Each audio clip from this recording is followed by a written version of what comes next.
আসিয়া থেকে রামিসা, কোর্ট কাছারি সব মিশা, কোর্ট কাছারি সব মিশা। আসিয়া থেকে Ramisa, action action direct action, action to action. Direct action, ধর্ষকের বিরুদ্ধে, ডাইরেক্ট অ্যাকশন, খুনির বিরুদ্ধে direct action. Justice justice, we want justice, we want justice. Justice, justice. Asiya থেকে রামিসা, কোর্ট কাছারি মিশা, কোর্ট কাছারি সব মিশা।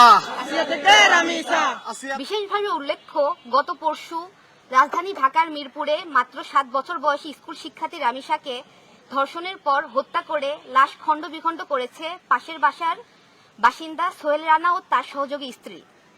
এ ধরনের পাশবিক ঘটনা আমাদেরকে স্তম্ভিত করেছে বাকরুদ্ধ। এ ঘটনা প্রমাণ করেছে নিষ্পাপ শিশুরাও আজ ধর্ষকের লালসার হাত থেকে মুক্ত নয়।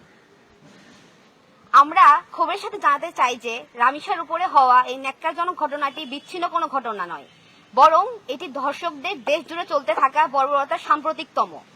শুধুমাত্র মে মাসেই ধর্ষকের হাতে প্রাণ হারিয়েছে সিলেটের 4 বছরের শিশু ফাহিমা, ঠাকুরগাঁয়ের 4 বছরের লামিয়া, মুন্সিগঞ্জের 10 বছরের আরেকটি শিশু।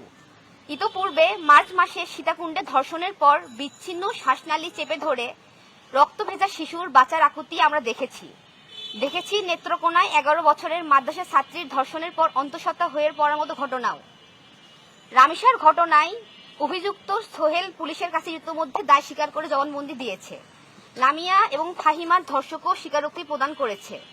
যেহেতু উপযুক্ত প্রমাণাদি ও ধর্ষকের স্বীকারোক্তি উপস্থিত, উক্ত ঘটনায় আইনগত দীর্ঘসূত্রিতা হলে তা কেবল অপরাধীকেই প্রশ্রয় দিবে তা নয়, বরং আইন ও বিচারের প্রতি সারা বাংলাদেশের মানুষের ন্যূনতম আস্থাটুকু ধ্বংস করে দেবে। প্রসঙ্গত উল্লেখ্য, 2025 সালের মার্চ মাসে 8 বছরের শিশু আসিয়া বোনের শ্বশুরবাড়িতে ধর্ষণের শিকার হয়। নিম্ন আদালতে মাত্র 2 বছরের মধ্যে মৃত্যুদণ্ডের আদেশ দেয়া হলেও তা আপিল বিভাগে 1 বছরের অধিক সময় ধরে নিষ্পত্তির অপেক্ষায় ঝুলে আছে। সরকার ও বিচার বিভাগের কাছে আমরা শুধু বুয়েটের শিক্ষার্থী হিসেবে নয়, দেশের সাধারণ নাগরিক হিসেবে দাবি জানাচ্ছি, স্বীকারোক্তি দেয়া ধর্ষকদের দ্রুততম সময়ে বিচার নিশ্চিত করে ফাঁসির কাষ্ঠে ঝুলাতে হবে। নিষ্পাপ শিশুদের কবরে রেখে ঘাতকেরা এই বাংলাদেশে বেঁচে আছে। তাদের বিষাক্ত নিঃশ্বাস আমরা এক মুহূর্ত সহ্য করতে চাই না। আমরা আর কোনো রামিসার মরদেহ বাংলাদেশে দেখতে চাই না। আমরা এমন একটি বিচার ব্যবস্থা প্রত্যাশা করি যেখানে এরূপ ঘটনার চিন্তা করলে অপরাধী ভীত সন্ত্রস্ত হয়।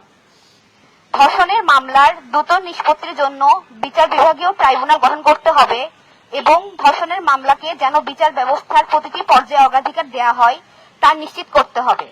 ধর্ষণের মতো বর্বর অপরাধের প্রতিটিতেই অপরাধীর দৃষ্টান্তমূলক শাস্তি হতে হবে। এমন একটি বাংলাদেশ শিশুদের জন্য, সকলের জন্য নিরাপদ একটি বাংলাদেশী বুয়েটের সাধারণ শিক্ষার্থীদের প্রত্যাশা। ধন্যবাদ সকলকে।